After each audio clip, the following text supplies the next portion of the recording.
¿Qué tal, mis queridos amigos? ¿Cómo estáis? ¿Cómo va por ahí? Espero que vaya muy bien. Los nombres de los coches juegan un papel muy importante a la hora de desarrollar la parte comercial de un vehículo y hay un montón de decisiones ahí relacionadas con eso. ¿Qué nombre le ponemos? ¿Le ponemos un código numérico? ¿Le ponemos un nombre que nos inventamos? ¿Le ponemos un nombre de algo que ya existe? ¿Repetimos nombre respecto a la generación anterior?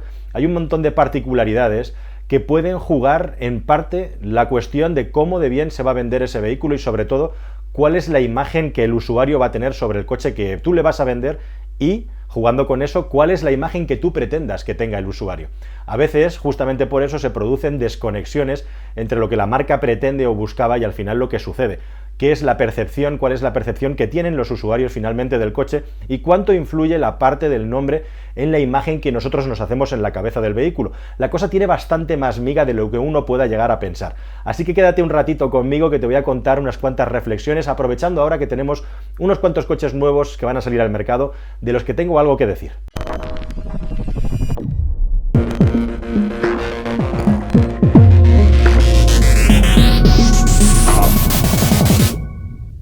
Bueno, empezando por cuestiones anecdóticas, como nombres como el del Nissan Moco o el Mazda la puta, al margen de ese tipo de cosas que a todos nos hacen reír, ¿no? Cuando una marca, digamos, que a la hora de desarrollar un nombre no tiene en cuenta todas las posibles connotaciones que pueda tener en otros países. Hay veces que las marcas son más receptivas, ¿no?, a la cultura de un país y otras que no. En España, como sabéis, el Mitsubishi Montero es una adaptación del Mitsubishi Pajero que se vendía en otros países europeos sin ningún tipo de problema. Ahí sí que se tuvo, digamos, cierto miramiento. Y sigue pasando así. En los últimos tiempos tenemos aquí en España el Hyundai Kona, que en Portugal sí que se le ha cambiado el nombre, pero en Galicia no. Que, por cierto, según me cuentan, en Galicia se está vendiendo estupendamente el Kona, que tiene, digamos, unas connotaciones en la lengua de esa tierra, en el gallego, un poquito distintas a las del resto del país. Pero bueno, al margen de estas anécdotas y risas al respecto de los nombres, realmente el asunto del nombre de un vehículo es una cosa muy seria y muy importante desde el punto de vista del marketing. Y tiene un valor. En los casos extremos, la idea genial es que un producto se identifique con una marca en concreto, ¿no? Que, por ejemplo, en España es muy habitual,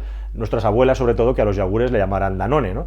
Y ahora ha habido gente también muy lista que, por ejemplo, a los cargadores de los coches eléctricos le han puesto la marca de Wallbox y hoy en día todos hablamos de Wallbox y ellos tienen una marca que se llama Wallbox y por lo tanto lo han hecho muy bien en ese sentido. Pero bueno, en los coches esto también tiene mucho valor. Imaginad el valor, pensad por un momento el valor que tiene, por ejemplo, unas siglas como GTI, unas siglas como TDI, que a un coche se le ponga el apellido de M o se le ponga el apellido de AMG, o en el caso tradicional de Alfa Romeo, ¿no?, que el coche llevara no solamente el nombre de Quadrifoglio, sino que además llevara el simbolito del trébol de color verde en la carrocería del coche. En definitiva, todos estos distintivos tienen mucha potencia y mucho valor de marca y claro, aquí ocurre una cosa muy importante, que es cómo lo utiliza esa marca respecto al desarrollo de nuevos productos.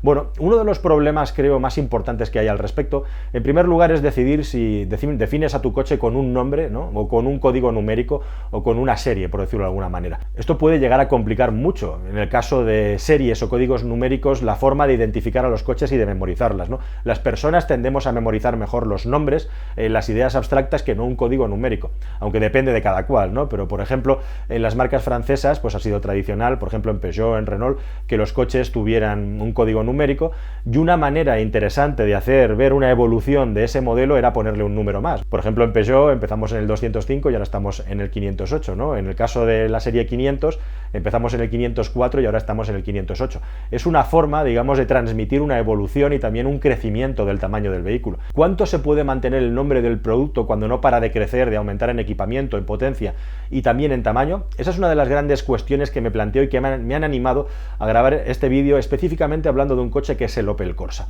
Pero antes de eso, reflexionando también sobre este tema, bueno, pues habéis visto como en ocasiones, fijaos si es importante el nombre de un vehículo, que se mantiene durante el tiempo y cuando la marca quiere transmitir algo totalmente distinto, nuevo, quiere darle otra imagen al vehículo más fresca o va a ser un vehículo que va a tener otra función, son capaces de abandonar todo ese valor que tiene el branding porque consideran que ya se está perdiendo. El ejemplo, se me ocurren dos ejemplos así a bote pronto. Por ejemplo, Toyota ha tenido el Corolla durante décadas y décadas y décadas hasta que dejó cortar, al menos en Europa, y ponerle el nombre de Auris al vehículo, ¿no? O con Fiat también, ¿no? Por ejemplo, con el Tipo les fue muy bien, pero luego decidieron cambiar a Bravo y Brava, que no les fue nada mal tampoco. Luego pasamos al Fiat Stilo, es decir, fueron cambiando siempre de generación de de nombre según el compacto que iban sacando, el más moderno, y al final ha acabado volviendo a tipo, ¿no? Así que esto también es una cosa que va y viene, o sea, las marcas toman una decisión de congelar una imagen de marca, crean una nueva, experimentan con ella, no les sale bien, quieren volver a los orígenes, quieren cambiar de nuevo y utilizan de nuevo marcas anteriores antiguas que tienen en su cartera, digamos, de nombres registrados y que tienen derecho a tener. Bueno, relacionado con esto, digamos que uno de los grandes problemas para mí es la cuestión de cómo mantener un nombre, o si tiene sentido mantener el nombre de un vehículo según este coche va creciendo en tamaño, va creciendo en prestaciones, va creciendo en elementos de seguridad y por lo tanto también va creciendo en precio. Una de las cosas más divertidas que me llega a mí de manera recurrente últimamente en las redes sociales, cuando hablo del nuevo Opel Corsa, es que mucha gente, específicamente del modelo eléctrico, la respuesta de mucha gente es: ¡ah! ¿Pero cómo me voy a comprar yo un Opel Corsa por 30.000 euros? ¿Estamos locos o qué? Es curioso cómo las personas en nuestra cabeza tenemos identificada que un vehículo que tiene un nombre tiene que tener una serie de características concretas. Es decir, en nuestra cabeza está tan interiorizado la imagen de marca en concreto de un producto que cuando ese producto, digamos, es distinto, en muchas ocasiones no somos capaces de visualizar que al final que un coche se llame X, Y o Z es indistinto del tipo de producto que te estás comprando. O sea, una cosa va por un lado y otra cosa va por el otro. Pero esto demuestra justamente esta desconexión, lo importante que es en nuestras cabezas, porque nosotros tendemos todo a categorizarlo mentalmente y a ponerle nombre, pues eso. Lo importante que es en nuestra mente el nombre de un vehículo a la hora de valorarlo, a la hora de analizarlo y de tener expectativas sobre ese vehículo. ¿Qué espera uno de un Opel Corsa? Pues espera un utilitario, un coche pequeño, un coche urbano y un coche barato. ¿Qué tenemos ahora con el nuevo Opel Corsa? Es muy divertido. Cuando salió el primer Opel Corsa, el coche medía 3,7 metros. Era claramente un coche económico, un coche para la ciudad, un coche barato, un coche con poca potencia, aunque luego salieron las versiones GSI y las versiones GT que tenían unas características muy interesantes. Pero en definitiva, la imagen que tenemos en la mente, Opel Corsa, económico, barato.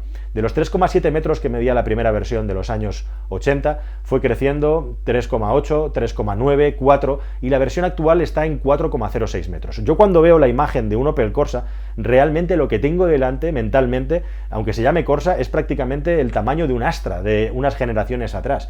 Y es que te vas a mirar las cifras y te encuentras que el Corsa actual mide 4,06 y el primer Opel Astra mide 4,1 metros. Y esta es una de las grandes problemáticas que tiene la industria del automóvil actualmente.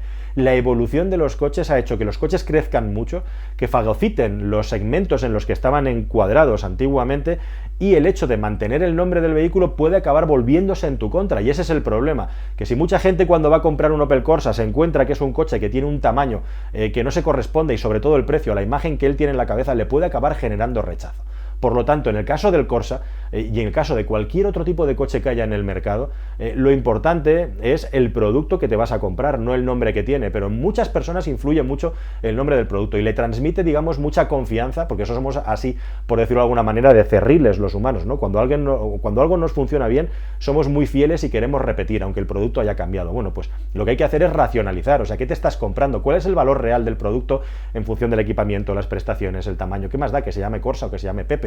Seguramente si en lugar de un Opel Corsa fuera un Ferrari Corsa, que hay Ferraris que tienen ese apellido, o Maseratis, la cosa cambiaría y tendrías otra percepción del coche, ¿no?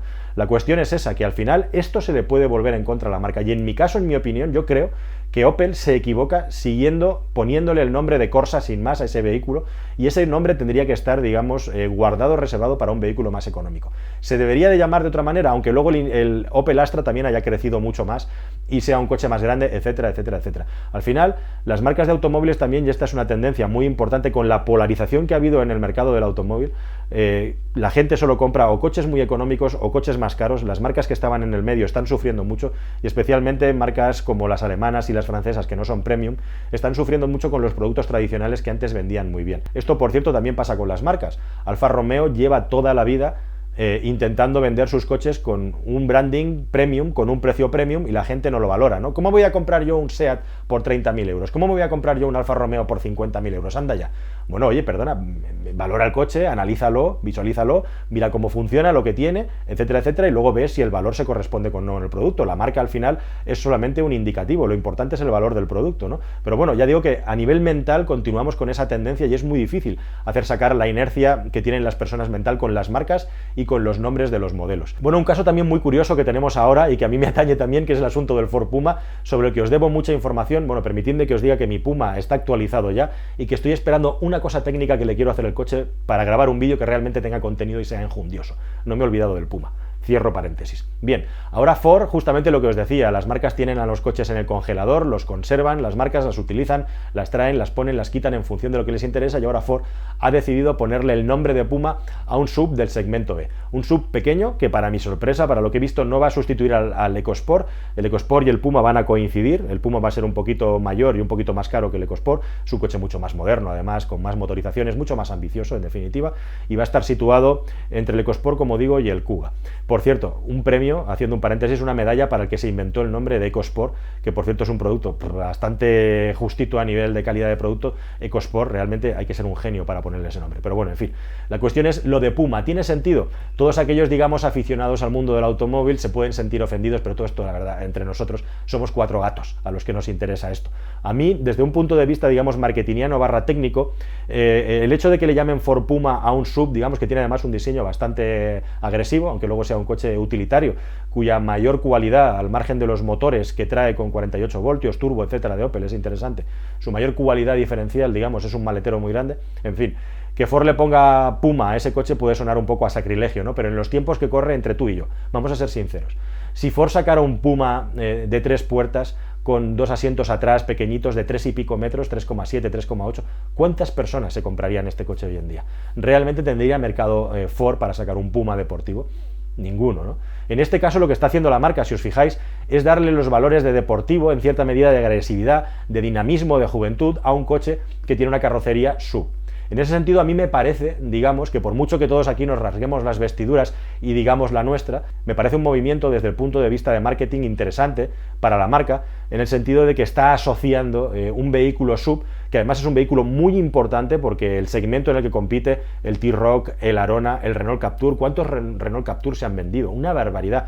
Es un sector súper competido. Hyundai y Kona se están hartando a venderlos, como el Kia Stonic. Es un segmento de mercado donde las marcas necesitan ser muy agresivos en todos los sentidos. Se la están jugando en ese segmento, una parte muy importante de las ventas. Pues Ford ha cogido Puma, que es un valor de marca que tiene muy bueno, pumba, se lo coloco a mi SUV. Y de esa manera transmito una imagen, digamos, de vehículo, entre comillas, deportivo, con cierto marchamo ahí de exclusividad que mola, aunque esté enclaustrado, aunque esté, digamos, transmitido a un vehículo SUV. Que al final, oye, se han currado bastante el nivel de imagen con esos pilotos delanteros, con esos faros, que recuerdan un poco la forma del Puma anterior y también del GT40, ¿no? Está un poco la cosa de ahí a medio camino. Así que independientemente de que a los aficionados nos moleste más o menos que Puma se utiliza para un SUV, es que no es ni más ni menos que la definición de los tiempos en los que vivimos, ¿no? Nos podemos poner a llorar o, en definitiva, nos podemos alegrar de que se recupere el nombre de Puma. ¿Que nos hubiera molado que hubiera sido un deportivo? Pues seguro que sí. ¿Cuántos de vosotros os hubierais comprado un Ford Puma deportivo en el año 2020?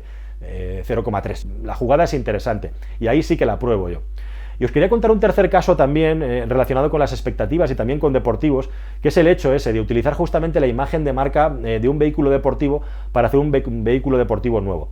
En el caso del Toyota Supra, que justamente ahora Toyota está relanzando, aquí me parece que sí que puede generar un poquito de rechazo entre los usuarios. Tú ves el Supra nuevo y cuando piensas en un Toyota Supra, piensas en un coche japonés deportivo, casi un GT pero con carrocería de coupé, que en sus últimas versiones además tenía 4 plazas, y lo que te encuentras a cambio que es efectivamente un coche deportivo muy interesante, con una estética radical, muy compacta además, muy llamativo y diferencial, pero ojo, te pones a leer y de repente descubres que es un BMW Z4 recarrozado.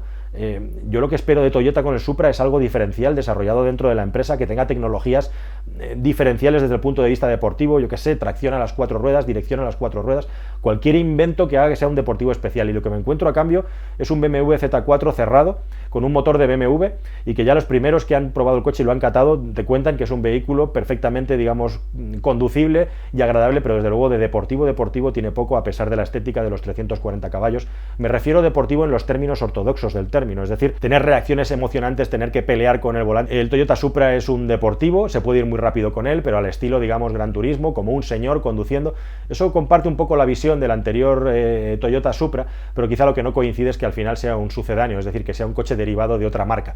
Y en ese sentido se pueden sentir un poco decepcionados. En este caso, estáis viendo Opel Corsa, digo, yo no le pondría Corsa a la nueva generación de ese coche. En el caso del Puma, bueno, como me conformo, en fin, con que recatéis el nombre de Puma, me gusta.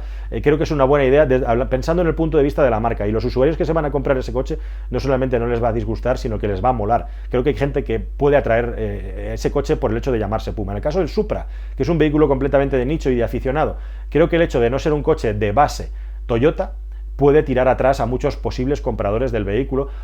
Hoy en día, además, en un momento en el que las últimas noticias es que se están vendiendo Supras por más de 120.000 euros, con esta burbuja fenomenal que hay con el tema de la inversión en coches clásicos, ¿no? Entonces, desde ese punto de vista, creo que los aficionados a Toyota pueden estar bastante decepcionados.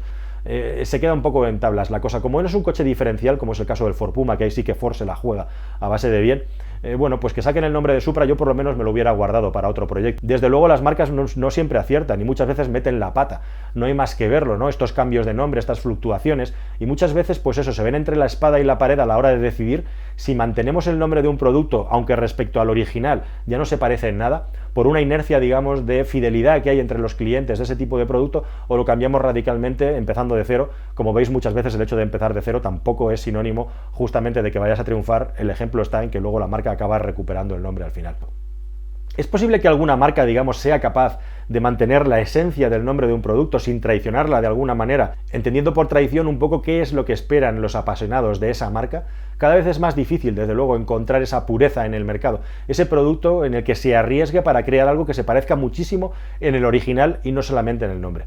¿Hay algún producto en el mercado que, digamos, que sea capaz de llegar a eso, de transmitirnos eso? Nada más, amigos, con esa pregunta me voy a pensar un poquito, a ver si recordáis vosotros algún producto de ese tipo. Hasta luego.